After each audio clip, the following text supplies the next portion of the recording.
Hey everyone, welcome to Project Nest Egg. Today I'm going to walk you through how I set up my accounts for personal finance. Common questions tend to be, hey, what accounts do I need? Do I need a checking? Do I need a savings? Do I need a 401k? Do I need a brokerage account? How do I set it up and what bank should I use? For me personally, I use Fidelity, but the main point I want to drive home here today is to set up everything under one bank. Have a one-stop shop. It really streamlines your finances.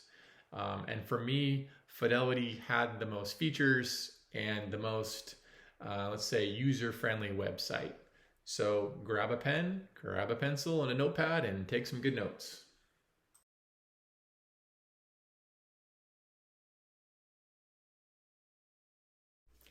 Okay, step one, pretty simple, set up a checking account.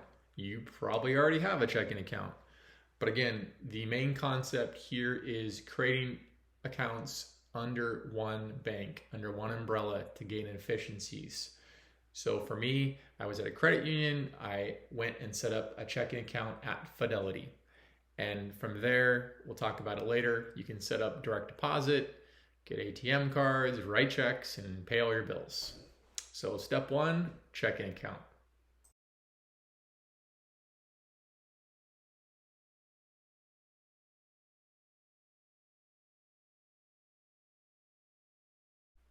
Step two, savings account.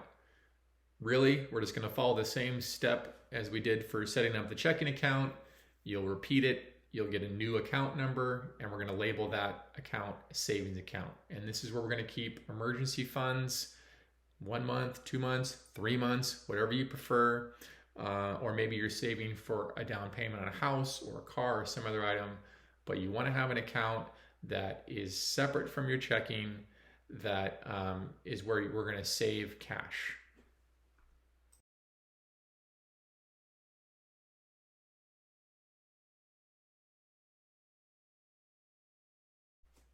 Step three, brokerage account. This account will allow us to buy and sell stock. At Fidelity, there are no trading fees, just like E-Trade and Ameritrade and all the other places. So it's no different here. The trades are free. And what I like about having the brokerage account here under Fidelity is with the checking account, I can move money between my checking and my brokerage instantaneously. So I don't have to wait 1 or 2 days for money to go from my credit union account all the way to Fidelity. So step three, create a brokerage account.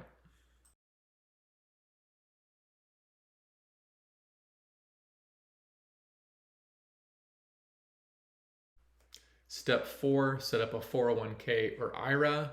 In my case, my employer has a 401k set up for me under Fidelity, so I didn't have to do anything with this step. If your company has your 401k set up at a different bank, let's say Vanguard, you can easily roll over your 401k from Vanguard to Fidelity, tax-free, super simple. Once you set up the 401k account at Fidelity, you can just follow the instructions on how to do a rollover.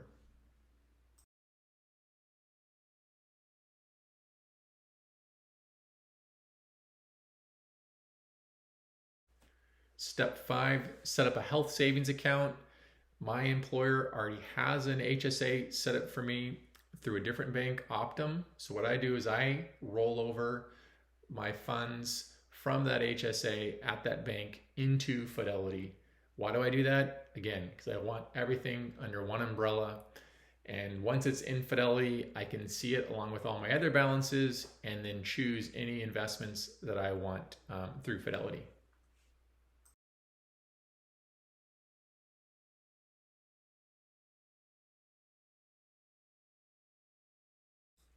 Step six, set up a 529 educational savings plan.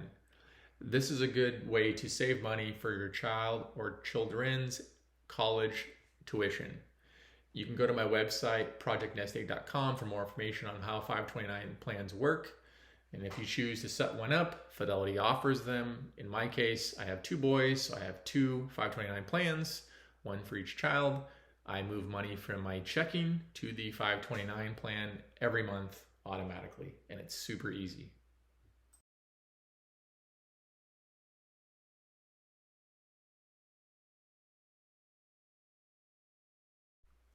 Okay, step 7, UMTA, GMTA accounts. These are effectively custodial accounts that you can set up for a minor. Again, in my case, with the two boys, I'm saving up for their tuition in step 6 within 529 plan. But here in step 7, these are custodial accounts that can be used for whatever they want, and they transfer to their name when they're 18 or 21, depending on what state you live in. I'm using this as a way to have them honestly learn about investing. We sit down and kind of pick different stocks and investments to do. And then lastly, if they need money later on for a deposit on a home or maybe a car, then we have at least a small amount of money set aside that would be in their name once they reach either 18 or 21.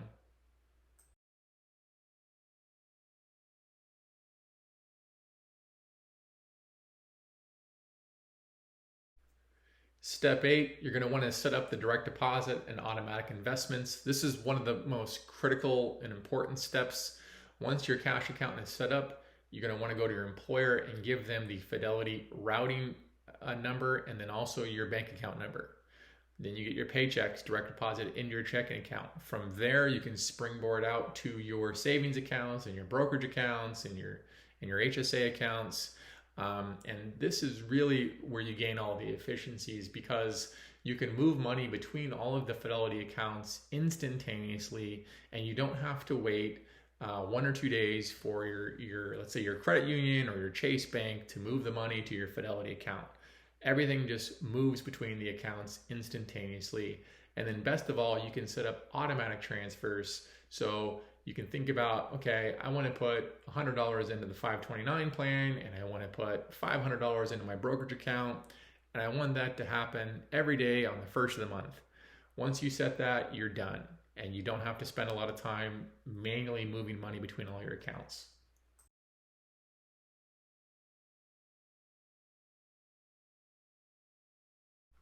Step 9, on that cash account that you set up, the checking account, you can then order a debit card to use wherever, and also an ATM card to take out cash. Fidelity reimburses you for any ATM fees if you incur them. I ordered checks just to have around in case I need to write a check, not very frequent, and then bill pay. So probably like the bank that you have now, there's a bill pay function, super easy to use. You can enter in all your different vendors, let's say your Chase credit card or whatever, and pay everything directly from your checking account.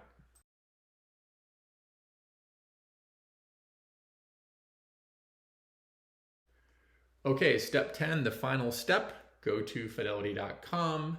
On the main webpage, you will see an open an account button at the very top. Click on that and follow the instructions. It's super easy and honestly takes about 5 minutes to set up. I highly recommend you put everything under one bank as a one-stop shop. For me, I personally use Fidelity. For you, it may be a different bank, but please do it. It makes your life so much easier. You can move money between accounts instantaneously, set up automatic investments, pay all your bills, take out cash when you need it, and most of all, just be able to go to one website to see your overall financial picture. So hope you guys learned something today. If you want more information, feel free to go to my blog. It's at projectnestegg.com. Have a great day.